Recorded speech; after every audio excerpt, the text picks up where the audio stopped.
Alors, donc, je suis Abel Kwame, connu également sous le pseudonyme de Kansouffle. Je suis producteur, réalisateur de films d'animation et j'ai un studio qui s'appelle Africato. Et on produit principalement des séries, des longs métrages et on est très présent également sur le digital, notamment au niveau des réseaux sociaux. Voilà un peu présenter ce qu'on fait. Alors, quand on parle déjà de production, on s'attend à quoi? Parce que là, on a dit, on fait de la production et autres, mais beaucoup ne savent pas. On fait ce qu'on appelle des dessins animés. Ou de façon générale, on parle de films d'animation. D'accord. Alors, qu'est-ce qui vraiment permettra déjà de mieux se concentrer en ce qui concerne ces dessins animés? Parce qu'aujourd'hui, on le sait tous, hein, elles sont toutes là, il y a des hommes parmi. Alors, on se dit dessins animés précisément. On s'attend à quoi? On s'attend à quoi? On s'attend à tout, puisque avec ça, on peut faire tout. Avec la production en animation, on peut faire tout. On s'attend à quoi? On s'attend à des sujets qui nous touchent personnellement. Donc, qui nous touchent, nous, en tant qu'auteurs, bien sûr, mais en tant qu'auteurs africains. D'accord. Allez, on va déjà permettre au public de poser des questions. Bonjour madame. Bonjour monsieur. Je suis monsieur Arnaud Ismaël. Je suis en CV, communication visuelle, à l'INSETI. D'accord. Et ma question est la suivante. J'aimerais savoir, pour être producteur, animateur d'animation, j'aimerais savoir quels sont les moyens ou quels sont les atouts nécessaires pour pouvoir accomplir cette tâche. Alors, c'est deux profils différents. Le producteur, en réalité, c'est un businessman, c'est un entrepreneur. Voilà. Donc ça, c'est ça. Ensuite, l'animateur, c'est un technicien, c'est un artiste, mais c'est vraiment un technicien dans le métier du secteur de l'animation. C'est vraiment un métier qui est considéré comme un métier de technicien. Donc voilà, il faut connaître les techniques d'animation, il faut connaître les logiciels, il faut connaître son travail. Il faut connaître sa façon, le travail, et puis quand même il faut avoir une bonne notoriété, tout ça, parce que les animateurs qui ont de l'expérience, c'est vraiment recherché par les studios. Par contre, au niveau de la production, il faut savoir comment on fabrique une œuvre. Donc, pour fabriquer une œuvre, on a besoin d'un réalisateur, on a besoin d'un projet intéressant, donc le producteur doit sentir le projet.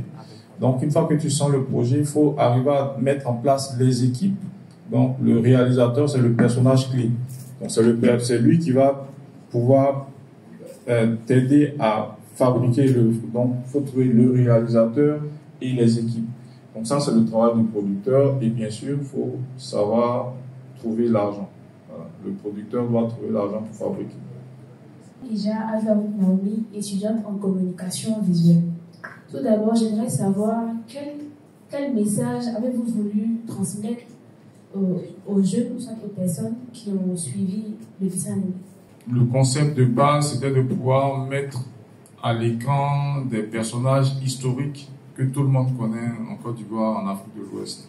Donc, c'est des personnages qui sont étudiés à l'école et tout ça, qui sont porteurs de valeurs intéressantes. Donc, l'idée, c'était de pouvoir créer un cadre de communion, de connexion entre les parents qui connaissent ces personnages, qui ne savent pas vraiment comment raconter, et puis les enfants, parce que ce type de programme en animation, c'est un médium qui est plus intéressant pour les enfants. Mais l'histoire elle-même, l'idée principale, c'est la place de la femme dans nos sociétés.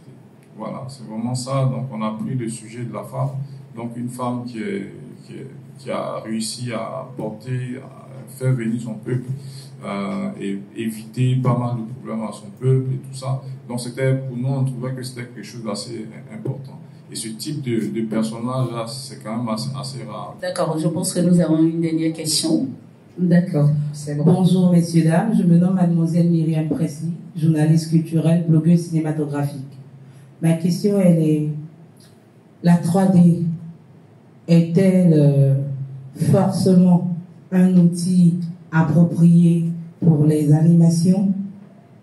Et aussi la deuxième question, avons-nous les capacités de faire un film 3D à hauteur d'Avatar Donc la 3D, aujourd'hui, c'est un outil qui est très intéressant, qui est démocratisé, donc il permet de faire pas mal de choses, des choses qu'on ne pourrait même pas faire en live action. D'abord, dans le monde entier, personne ne peut fabriquer des programmes comme Avatar, parce que ce sont des projets à 400 millions de dollars, donc des projets qui sont bien au-dessus de plusieurs ministères en Côte d'Ivoire ici réunis. Donc, déjà, vous avez déjà la réponse à votre question. Mais, il y a quand même la possibilité de fabriquer des œuvres intéressantes, parce que le plus important, c'est l'histoire. Voilà. Une fois qu'on travaille sur l'histoire, une fois qu'on arrive à typer des personnages qui collent avec le sujet, automatiquement, le public va rentrer dans l'histoire et oublier la technique finalement. Donc c'est ça le plus important. Quand on arrive à entraîner le public, on oublie la technique. Alors je pense que nous sommes au thème de cette rencontre. L'on résume déjà à travers ce que vient de dire Monsieur Abel Kwame et l'importance vraiment de savoir bénéficier, pourquoi pas profiter du métier qui s'offre à nous, n'est-ce pas? Alors on peut donner déjà un dernier conseil, voilà, un dernier conseil pour la route. Un dernier conseil, comme je l'ai dit tout à l'heure, travaillons, ne soyons pas complexés, on a envie de faire quelque chose, il faut que ça sorte, il faut le faire, c'est tout. Voilà. D'accord. Merci infiniment Monsieur Abel Kwame. Merci à vous de m'avoir reçu. Je vous en prie.